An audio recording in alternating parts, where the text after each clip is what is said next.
Merhaba arkadaşlar, bu videoda grafiksel şekillerle sevimli bir kedi çizimini göstereceğim. Hadi başlayalım. Önce kağıt üzerine hafif elips bir daire çiziyorum.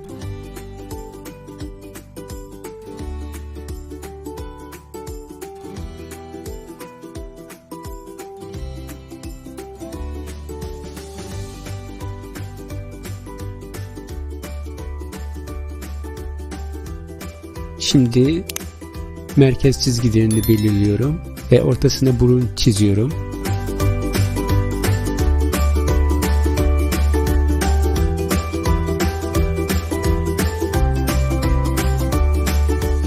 Arkadaşlar, biliyor musunuz? Kediler kendi boyunun yaklaşık 6-7 katı daha yükseğe zıplayabiliyorlar.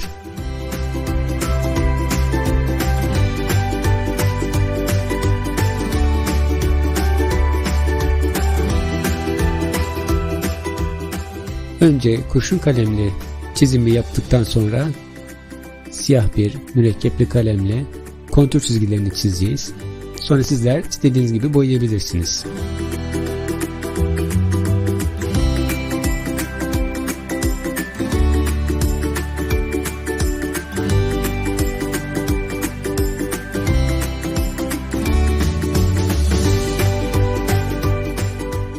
Arkadaşlar, kediler geceleri insanlardan çok daha iyi görürler.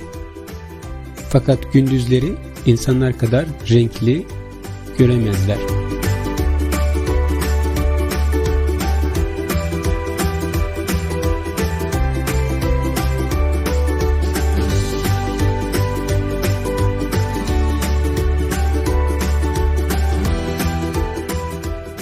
Siz de bu aşamaları takip ederek çizebilirsiniz.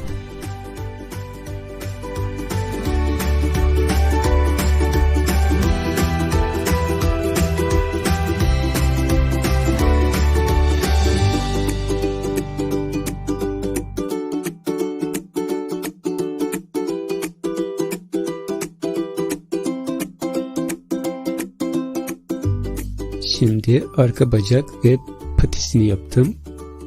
Ön tarafa ön patilerin yerlerini belirledim ve ön bacaklarını çiziyorum.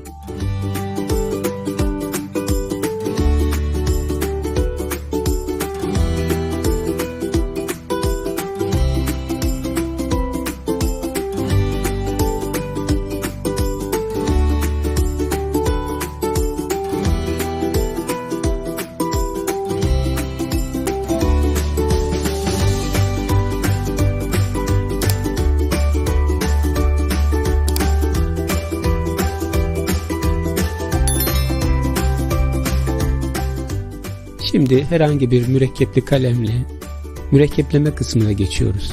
Bu kısmı mümkün olduğunca yavaş, sakin yapmanız daha iyi olacaktır.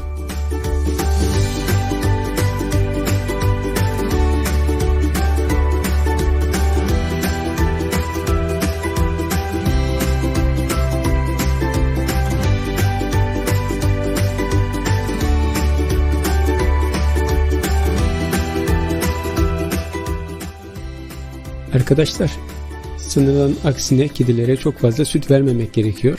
Çünkü kediler laktozu sindiremiyorlar.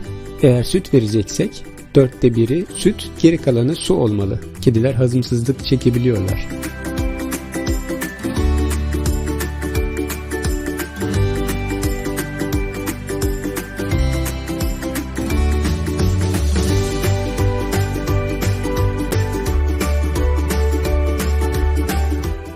Şimdi gözlere geçiyorum.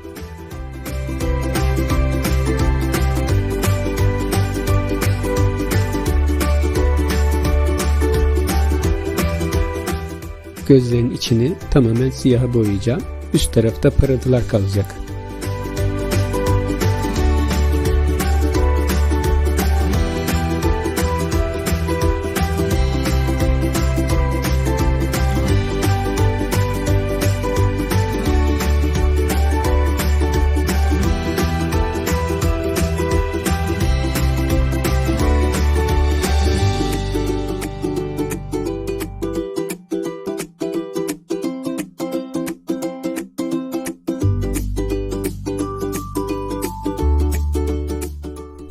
Şimdi burun ve ağız kısımlarını mürekkepliyorum. Küçük dilimle mürekkepledim. Şimdi yanaklar ve çene altına geçiyorum.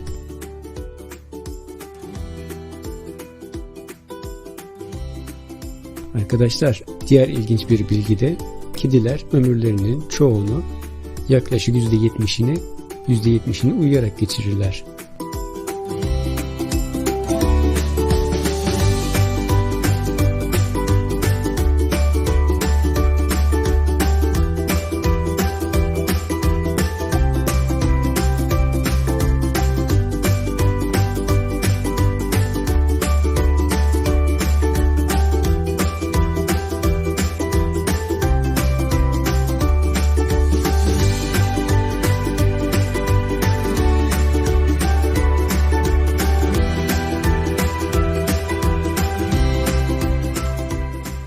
Ve bacaklar, patilere geldi sıra.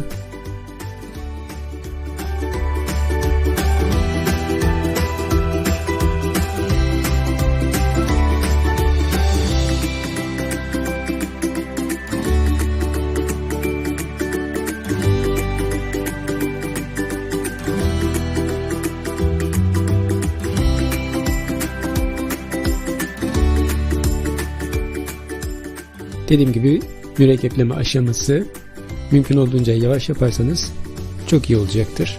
Ayrıca taslak kısmını da ne kadar detaylı yaparsanız mürekkepleme ve renklendirme için de daha iyi sonuç verir.